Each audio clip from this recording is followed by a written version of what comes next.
MTN SME Hub. Link to growth, link to success, link to the ultimate resource for business advice and insights.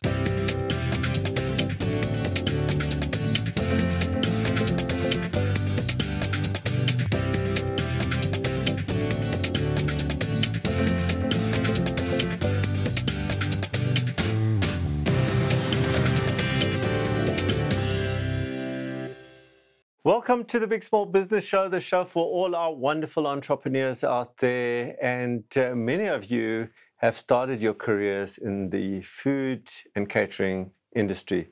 I did too.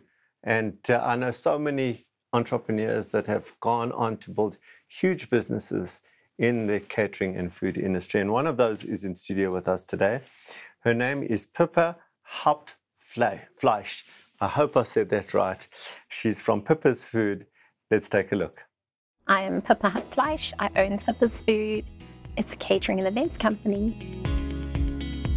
So I was traveling quite a bit, and I would love going to new countries, and I'd come back and throw big parties for my friends and families.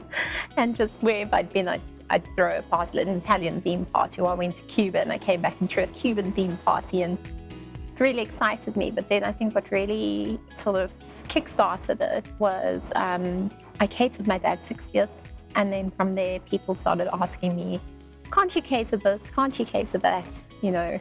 And it kind of grew very organically. I was still busy working. I was in a corporate position, and one day I realized I think I need to quit my job. I must say, I've been so blessed. Everything's really been word of mouth. I've never had to really advertise except during COVID. And I was just so fortunate because obviously the whole events industry closed down. And one of my old university friends contacted me and said, we've got this film shoot. Is there any chance you can follow this crazy COVID protocol we have to follow? And I said, we can do it. Anything. I think it was for like 16 people. I was like, yes, we're there. And I took photographs of everything we did and how we followed the COVID protocols. And I got people on set to write reviews. And then I mailed it to a whole other production companies because I realized that this was the only way we were going to have any sort of business. And thankfully it picked up, and it actually saved our business. And that's kind of the only time I've ever done any sort of actual marketing. Otherwise, it's been purely word of mouth. I must say, since COVID, actually, my business has just really bloomed and grown a lot. When I fell pregnant with my first child, I hired my first manager then because I realized I couldn't cope with it anymore. And yeah, that's really where things sort of escalated, where I realized actually I can do a lot more than we were doing, and now we're able to take on a lot more events. We do really offer turnkey event services, but I think people still see us very much as a catering only company, and I think what we'd like to do is be seen as an all-encompassing, we are your event specialist. And I think that's where we want to take the business from here. I found an amazing manager who is fantastic, and she really cares about the business. And I think I really want to empower her and, you know, give her something of her own. She is young, she is probably soon going to want to start her own family. And yeah, I do think the right thing would be to offer her some sort of share or partnership in the business. But my thinking would probably be to do that on the decor side and on the eventing side more than on the catering, because the catering is kind of my baby.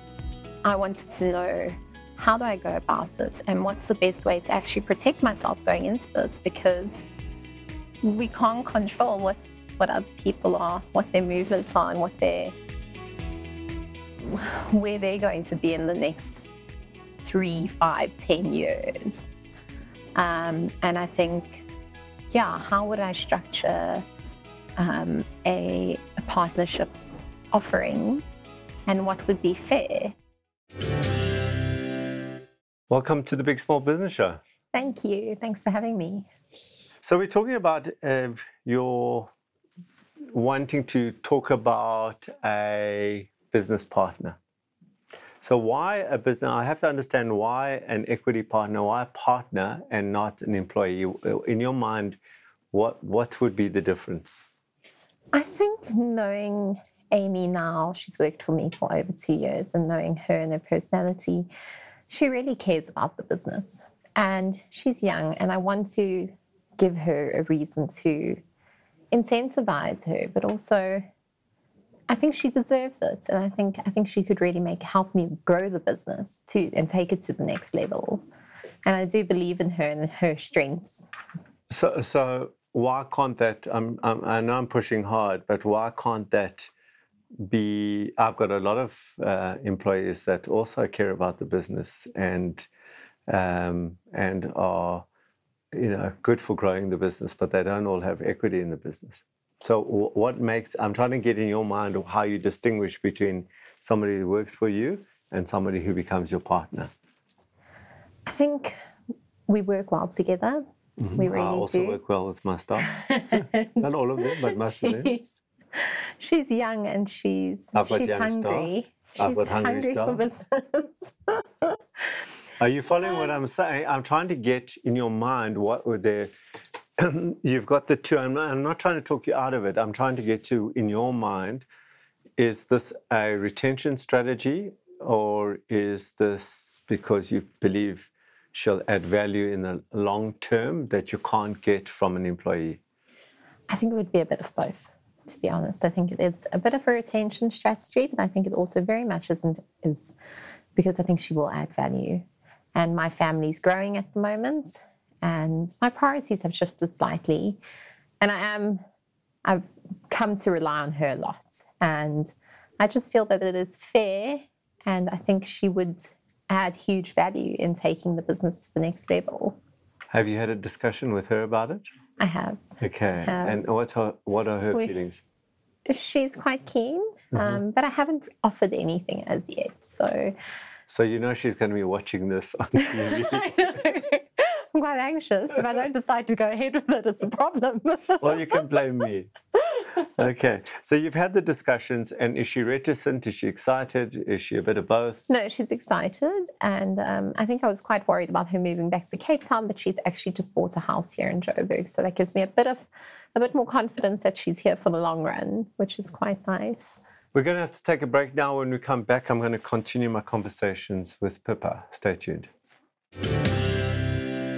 MTN SME Hub, link to business success.